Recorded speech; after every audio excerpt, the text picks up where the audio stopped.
BIS. Oh iya, BIS. Banten International Stadium yang sudah menghabiskan anggaran hampir 1 triliun. 1 triliun, Nah, betul. itu juga bertahun-tahun nih. Bertahun-tahun belum tergali, belum termanfaatkan. Nah, ini juga kita dorong supaya tahun depan itu BIS ini bisa digunakan dan bisa menghasilkan ya. Termasuk kita juga pernah memberikan dana untuk water treatment kalau nggak salah di Sinangula. Oke. Saya lupa angkanya, ratusan miliar juga itu, dan sampai sekarang belum tergunakan juga. Nah itu kan sebenarnya bagian dari aset dong harusnya, gitu. Karena waduk harian ini belum berjalan pengelolaan airnya. Kalau itu berjalan sebenarnya tergunakanlah water treatment yang dibiayain oleh APBD Provinsi Banten. SMA SMK itu di beberapa banyak sekali kan. Ada, saya lupa jumlahnya di kabupaten kota, di seluruh kabupaten provinsi ada berapa banyak. Tapi di sana ada kegiatan bisnis. Apa? Kantin. Oke. Bagaimana mengoptimalisasi pendapatan kantin supaya menjadi salah satu penyumbang penghasilan pajak daerah. Selain kantin misalnya ada juga lahan parkir. Ada mungkin beberapa sekolah juga bisa dipasang buat ATM atau buat yang lain sebagainya. Ini sebenarnya bisa menjadi penghasil di daerah. Termasuk misalnya ada peralatan-peralatan aset daerah yang tidak digunakan. Jangan sampai ada aset yang tidak tergunakan. Jadi harus digunakan. Minimal kalau tidak pemerintah yang menggunakan, sama masyarakat sama Karang Taruna atau sama LSM atau sama pihak yang lain yang menggunakan, dimanfaatkan daripada nganggur. Yang ketiga, kalau bisa kita gali potensi itu untuk menghasilkan uang. Bagaimana mengkapitalisasi, bagaimana memanfaatkan, mengoptimalisasi aset-aset yang kita miliki itu bisa menghasilkan uang. Menanggapi klaimnya Pandeglang, karena selama ini diurusnya Pandeglang. Jadi itu maksudnya antara kabupaten kota ya. Tapi ini misalnya harusnya kayak gitu-gitu kan segera ditertibkan. Kalau memang sertifikat kita ya segera dikendalikan sama kita gitu loh. Jangan sampai misalnya ada dualisme kepemilikan, ada pihak lain yang mengklaim. Nah, misalnya bukan hanya itu Kang Yus, jalan kan bagian dari aset. Betul. Jalan provinsi ada sekitar 900 km. Apakah penataannya sudah benar? Belum. Pendataannya sudah benar? Ada potensi pendataan? Ada. Betul. Ketika ada pihak lain yang menggunakan bahu jalannya digunakan buat papan billboard, ada yang naro kabel optik, ya, itu sudah terdata semua apa belum? Sudah berizin semua apa belum? Itu kan menghasilkan duit juga gitu. Jangan sampai ini asetnya aset provinsi, dibangun oleh provinsi, tapi pihak luar, khususnya pihak swasta yang menggunakan fasilitas aset tersebut tidak berizin, tidak memberikan kontribusi, tidak menghasilkan pendapatan buat provinsi. Jadi maksud saya masih banyak sekali potensi-potensi yang masih bisa digali, yang masih bisa dioptimalisasi dan ke depan bisa menghasilkan uang. Cuman memang mungkin bahasa kasarnya mengkapitalisasi. Orang protes kok ini duit, ya sah-sah saja kan. Ini kan aset yang digunakan oleh kepentingan usaha misalnya, oleh kepentingan bisnis. Ya kenapa tidak kita optimalisasi dan pengawasan harus maksimal. Jangan sampai ada ruang-ruang terbuka, ada aset-aset yang digunakan tapi tidak berizin, tapi tidak memberikan retribusi gitu. Ya ini yang coba kita minta, bahkan ya, sekarang udah ada UPTD-nya, UPTD pengelolaan aset. Nah, dan nanti seluruh aset itu ada UPTD-nya, dia baru berjalan. Berawal tahun ini sudah dibentuk, baru berjalan. Nah, saya udah minta tahun ini menghasilkan upah, tahun ini belum ada mau pendataan donasi dulu. Tapi dia tahun ini akan pendataan, nanti langsung dipetakan mana yang berpotensi, mana yang tidak, biar tahun depan kita nanti langsung targetin. Targetnya berapa potensinya? Nah, sekarang mudah-mudahan dengan adanya UPTD pengelolaan aset itu ada satu pihak khusus fokus ngurusin itu. Harapan saya untuk pemerintah Provinsi Banten jangan sampai lagi ada istilah aset yang tercecer. Jangan sampai ada lagi aset yang tidak teridentifikasi. Jangan sampai ada lagi aset yang tidak terdata dan menjadi temuan tiap tahun oleh LHPBPK. Itu pertama. Kedua, harapan saya selain tadi pendataan tidak tercecer dan lain sebagainya, bagaimana tidak ada yang tidur. Jangan sampai ada aset yang tidak tergunakan. Jadi harus digunakan. Minimal kalau tidak pemerintah yang menggunakan, sama masyarakat sama Karang Taruna atau sama LSM atau sama pihak yang lain yang menggunakan, dimanfaatkan daripada nganggur. Yang ketiga, kalau bisa kita gali potensi itu untuk menghasilkan uang. Bagaimana mengkapitalisasi, bagaimana memanfaatkan, mengoptimalisasi aset-aset yang kita miliki itu bisa menghasilkan uang. Bisa saja kalau misalnya ada pusat di daerah pusat keramaian misalnya bisa dibuat lahan parkir atau disewakan ke coffee shop atau ke restoran atau ke ATM ya, atau misalnya kita punya destinasi. Nah, kita bisa punya situ dikelola dengan baik.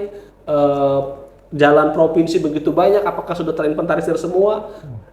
Pihak-pihak mana saja yang menggunakan jalan provinsi bahunya itu, apakah buat naro di dalamnya ada galian, ada kabel, ada bangunan atau ada papan reklame dan lain sebagainya. Saya kira itu juga perlu dioptimalkan menjadi salah satu solusi alternatif PAD Provinsi Banten. Assalamualaikum warahmatullahi wabarakatuh. Ketemu lagi bersama saya TB Yus dalam podcast Wakil Rakyat bersama DPRD Provinsi Banten. Kali ini kita masih didampingi narasumber yang sudah tidak asing lagi. Kita sambut saja Bang Dede Rohana. Assalamualaikum Bang. Waalaikumsalam warahmatullahi wabarakatuh. Rapi amat nih, kayak habis undangan kayaknya. Iya, ini kebetulan habis kegiatan, jadi pakai batik sambil undangan. Pakai batik sambil undangan. Biasanya kan musim-musim undangan ya, lebaran-lebaran kayak gini. Musim undangan. Apa kegiatannya Bang? Ya, hari ini tadi kita kebetulan habis ada kegiatan di masyarakat ya, ada undangan pernikahan, ada kegiatan sekolah yang harus datengin, jadi kita monitor, ada undangan bukan ihtifalan, pelepasan ya. Pelepasan sekolah, jadi hadir sekalian, jadi pakai batik nih. Oke, Sobat Perintis, Bang Dede ini sekarang, koreksi kalau saya salah ya, duduk sebagai Wakil Ketua Komisi 3 DPRD Provinsi Banten yang membidangi beberapa OPD ya, terutama khususnya keuangan. Kalau OPD-nya itu kalau nggak salah Badan Pengelolaan Keuangan dan Aset Daerah. Nah ini berbicara soal aset nih Bang. Abang melihat aset Pemprov Banten nih saat ini sudah tertata, racanya sudah benar atau belum? Karena kan kalau setiap tahun kalau kita melihat LHP, laporan hasil pemeriksaan Badan Pemeriksa Keuangan Republik Indonesia, itu selalu jadi sorotan. Tanggapannya gitu. Ya baik. Terkait dengan aset daerah ya, ini saya sampaikan bahwa cukup banyak aset daerah dan memang belum teroptimalisasi. Nah, tapi terkait dengan BPK lebih banyak memang administratif. Misalnya ada yang belum tersertifikasi, ada yang belum tercatat dan lain sebagainya. Nah, tapi kalau misalnya terkait dengan pendapatan, Kang Yus, ini sebenarnya banyak sekali aset-aset yang tidur, aset-aset yang belum teridentifikasi, ada aset yang belum teroptimalisasi. Nah, teridentifikasi itu ketahuan misalnya kayak dari LHP BPK misalnya ada aset yang belum disertifikasi ya, dan lain sebagainya, atau misalnya pencatatannya masih kurang tepat. Tapi di sisi lain sebenarnya ada potensi aset yang belum teroptimalisasi. Nah, baik belum digunakan oleh pemerintah daerah maupun oleh masyarakat umum, ataupun misalnya ini menjadi aset yang harusnya bisa produktif. Kalau dioptimalkan dipakai misalnya walaupun tidak produktif tapi dipakai. Tapi ada yang bisa menghasilkan cuan. Misalnya ada gedung yang di tempat strategis tidak digunakan. Kalau digunakan ada mendingan kan, artinya masih bisa produktif. Tapi itu juga pada bisa menghasilkan uang. Misalnya kayak situ misalnya, ada beberapa situ di daerah Tangerang misalnya, yang sebenarnya kalau itu dikelola dengan baik, ditata dengan baik, bisa menghasilkan PAD. Atau ada beberapa gedung, beberapa tanah bisa disewakan. Kalau menurut saya lahan, itu bisa mendapatkan penghasilan. Misalnya aset-aset daerah kayak SMA, SMK. SMA, SMK itu di beberapa banyak sekali kan. Ada, saya lupa jumlahnya di kabupaten kota, di seluruh kabupaten provinsi ada berapa banyak. Tapi di sana ada kegiatan bisnis. Apa? Kantin. Bagaimana mengoptimalisasi pendapatan kantin supaya menjadi salah satu penyumbang penghasilan pajak daerah. Selain kantin misalnya ada juga lahan parkir. Ada mungkin beberapa sekolah juga bisa dipasang buat ATM atau buat yang lain sebagainya. Ini sebenarnya bisa menjadi penghasil di daerah. Termasuk misalnya ada peralatan-peralatan aset daerah yang tidak digunakan. Nah itu sebenarnya kalau bisa kita kemarin misalnya ada di DPRD, saya lihat banyak sekali beberapa furnitur, alat kantor yang tidak terpakai, tapi masih layak. Kan ini juga bagian dari aset pencatatan. Betul. Kenapa tidak misalnya ada sekolah SMA yang membutuhkan peralatan itu tidak diberikan, misal daripada dia belanja pakai kegiatan pakai APBD lagi, lebih baik pakai aset yang tidak tergunakan. Nah ini saya kira yang perlu ke depan bagaimana mengoptimalisasi aset daerah yang kita miliki. Selain kita tadi pencatatannya, administrasinya kita rapihkan, kedua juga jangan sampai ada lahan yang tidur, ketiga adalah bagaimana menggali pendapatan dari aset. Nah ini menarik kalau berbicara tentang aset-aset ini kan, aset provinsi ini kan aset peralihan ya Bang ya? Ya. Dari Jawa Barat ketika Banten berdiri, nah ini masih amburadul. Walaupun sekarang kalau dari beberapa tahun belakangan ya Bang, udah mulai bagus nih catatannya. Ya. Tapi tetap masih ada aset-aset yang kadang dalam tanda kutip ya Bang, sertifikatnya di luar. Nah itu yang akhirnya membuat pemerintah harus kejar nih. Kemarin misalnya salah satunya ada sebuah aset, saya lupa kalau nggak salah di Pandeglang. Di Pandeglang itu ada aset dulunya memang punya Jawa Barat. Ketika dimekarkan tentu pindah ke kita. Nah, cuman aset ini karena tidak diurusin sama provinsi, digunakanlah oleh pemerintah kabupaten. Dan diklaim oleh pemerintah kabupaten. Tapi hanya klaim. Saya sampaikan sebenarnya sertifikat siapa? Ya punya provinsi. Kalau punya provinsi ngapain kamu ngurusin menanggapi klaimnya Pandeglang? Karena selama ini diurusnya Pandeglang, Nah, itu maksudnya antara kabupaten kota ya.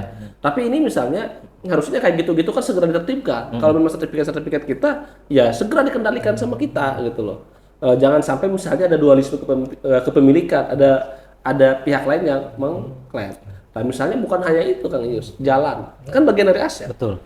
Jalan provinsi ada sekitar 800-900 km.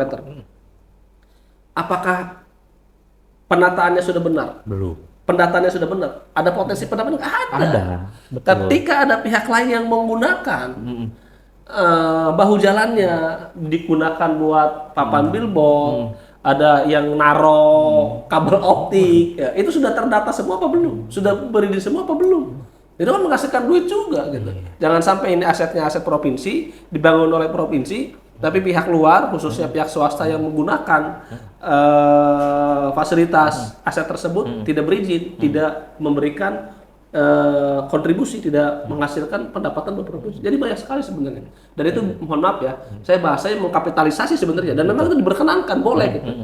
Makanya kayak tadi misalnya gedung-gedung aset-aset sekolah. Saya kira sekolah tidak boleh mengut biaya, oke. Tapi sebenarnya kalau ada potensi parkir, potensi kantin, kenapa tidak?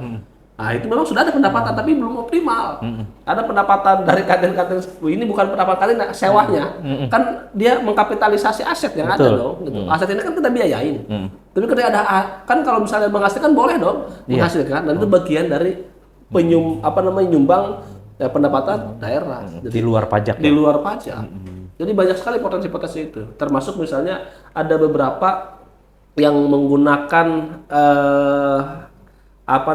lahan-lahan, gedung-gedung. Kemarin saya coba lihat datanya. Kalau ada gedung-gedung di pusat keramaian, sewain aja ke coffee shop, ke ATM, ke tempat parkir atau ke apa biar menghasilkan. Termasuk misalnya, kalau saya sih karena bagaimana menghitung pendapatan ya, kita misalnya punya kantor perwakilan yang ada di Jakarta. Kantor perwakilannya. Kantor penghubung. Betul. Kantor penghubung dulu dibuat itu maksudnya ketika ada kepentingan di daerah ke DKI Jakarta ke pemerintah pusat, mereka nggak usah pulang pergi, bisa nginep, menghemat anggaran. Tapi kan sekarang udah nggak berfungsi lagi. Orang udah nggak mau lagi dia nginep di Jakarta, apalagi nginep di kantor penghubung. Ya kan, akhirnya kantor penghubung menghabiskan uang saja, tapi tidak teroptimalisasi. Sekarang Pak Gubernur ngasih kantor penghubung itu diberikan buat masyarakat Banten yang sedang berobat.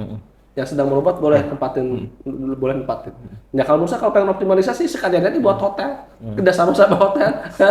Misalnya kalau tidak digunakan untuk masyarakat Banten yang sedang berobat ya, karena memang sudah teroptimalisasi itu supaya masyarakat Banten yang akan berobat misalnya tidak punya kosan, tidak punya tempat tinggal bisa di situ. Dan itu bertahun-tahun.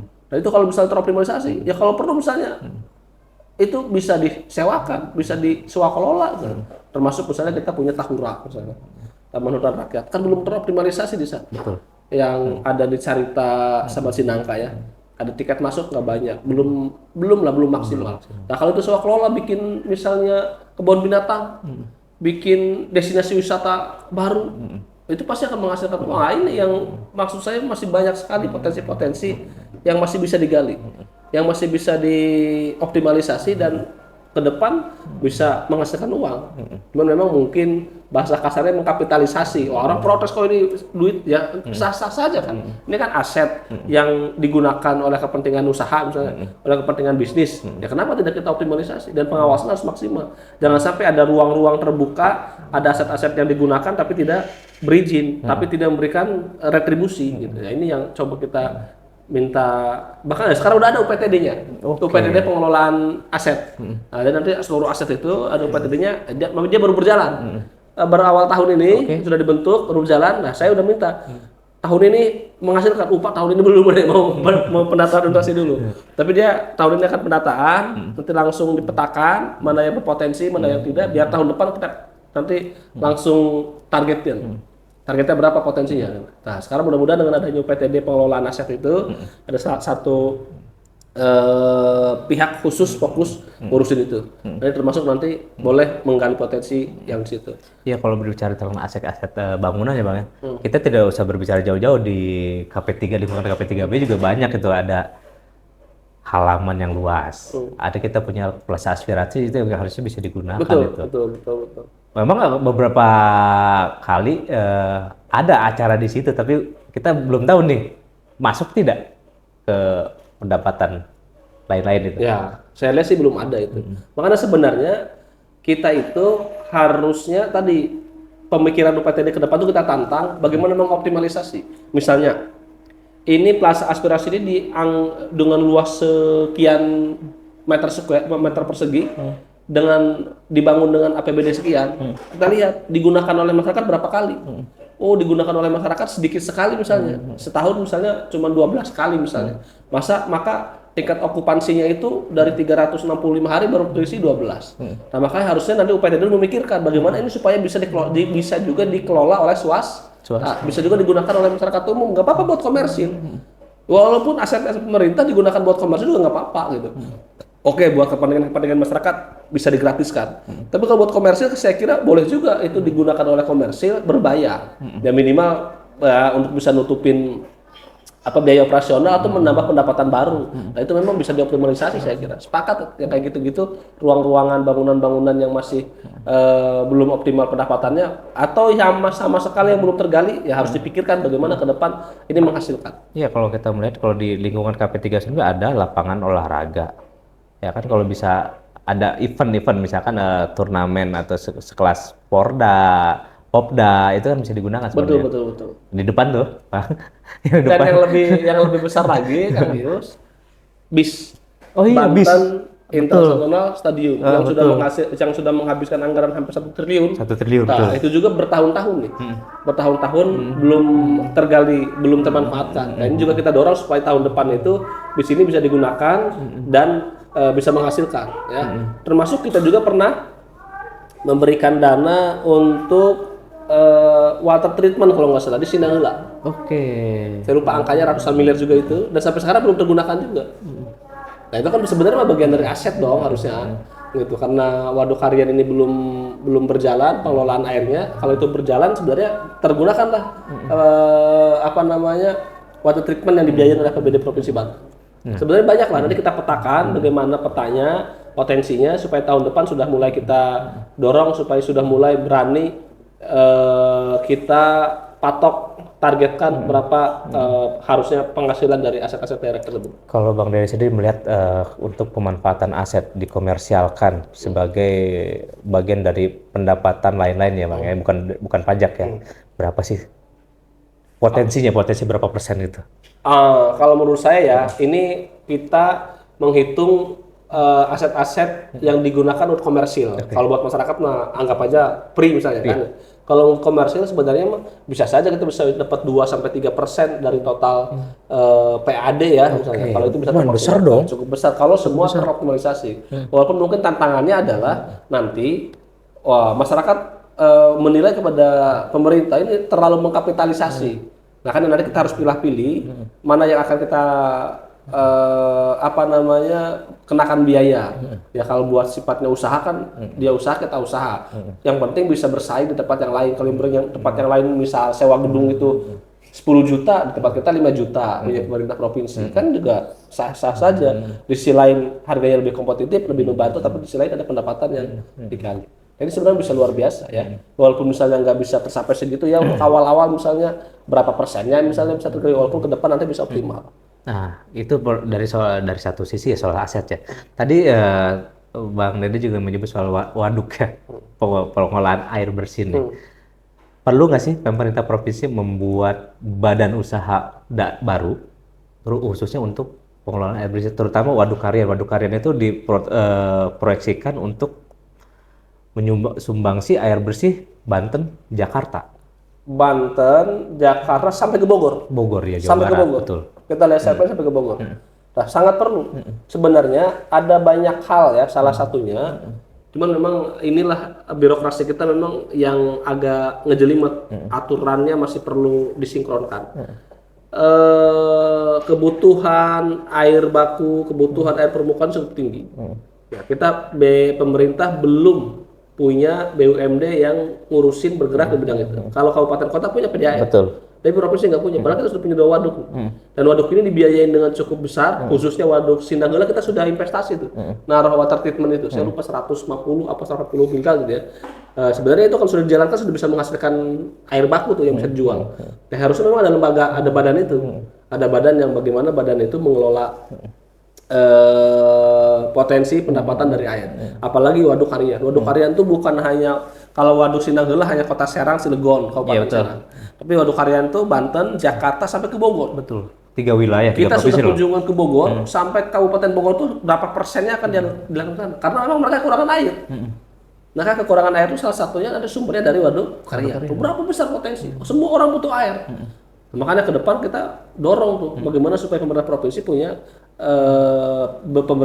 punya BUMD ya dalam pengelolaan air. Selain itu ada juga misalnya pemerintah provinsi itu punya kewenangan 0 sampai 12 mil. Menurut Undang-Undang Pemerintah Daerah tahun 2016 itu kita punya kewenangan 0 sampai 12 mil laut. Tapi tidak ada satupun potensi pendapatan dari kewenangan tersebut. Bahkan kalah, mohon maaf ya, kalah sama Cilegon misalnya. Ketika dulu kewenangannya 0 sampai 4 mil kewenangan kabupaten kota, laut itu undang-undang pemerintah daerah yang sebelumnya kan itu 0 sampai 4 mil kewenangan kabupaten kota. Mereka mengoptimalisasi itu, mengkapitalisasi itu, bikinlah perusahaan namanya PCM. Pelabuhan Cilegon Mandiri. Karena dasarnya punya kewenangan. Sekarang mereka sudah nggak punya kewenangan loh. Tapi masih eksis usaha itu, masih menghasilkan PAD. Tapi kita yang punya kewenangan dari 0 sampai 12 sampai hari ini tidak pernah menghasilkan. Padahal harusnya itu bisa dimanfaatkan. Pelabuhan banyak sekali di kita. Ada pelabuhan Krakatau Banar Samudra, ada pelabuhan Pelindo, ada lagi TUKS, ada lagi pelabuhan Merak. Tapi tidak ada kontribusi terhadap pendapatan daerah. Padahal itu kewenangan provinsi 0 sampai 12 mil. Nah, makanya harus ada juga BUMD. Ini BUMD yang ada carut marut, tapi potensi-potensi yang besar tidak pernah tergali. Ya, harusnya potensi terbesar itu bisa digali untuk menghasilkan pendapatan daerah. Seharusnya. Harusnya. Makanya kita dorong. Nah, saya sudah minta dorong bagaimana ke depan itu harus kita gali. Nah, kemarin kita sempat juga tuh konsultasi ke pemerintah pusat. Bagaimana bisa mengenakan biaya pelayanan atau retribusi terhadap jangkar kapal. Nah, itu nggak dibolehkan sama Kementerian Perhubungan. Nah, kalau itu nggak dibolehkan, kita pengen cari lagi. Terus apa perannya 0 sampai 12 mil di kewenangan ditarik ke pemerintah provinsi? Tapi kalau kita tidak bisa mendapatkan hasil dari situ, seperti itu. Iya, akhirnya tumpang tindih tadi dibilang tumpang tindih kewenangan memang sangat terasa gitu Bang ya. Karena banyak regulasi kita daerah buat regulasi, tapi ternyata di atas juga ada regulasinya gitu kan. Daerah mau maju tapi ini lihat dulu di atasnya nih gitu kan. Ini kemarin saya lupa 2 tahun yang lalu kita sempat rapat bagaimana kita bisa segera mengoperasionalkan, memanfaatkan waduk harian. Waduk Harian kemarin sudah ada investornya, saya lupa dari Korea atau dari mana gitu ya, untuk menggunakan air waduk Harian itu. Dia bikin pipa dari, saya lupa, pipanya dari daerah Serang Timur sana, kemarin tarik sampai ke Tangerang. Itu ternyata perizinannya katanya bertahun-tahun selesai. Termasuk kemarin ada dari KTI, Krakatau Tirta Industri juga ikut rapat juga, saya hadir waktu itu, ikut hadir rapat di situ juga sama mengeluhkan.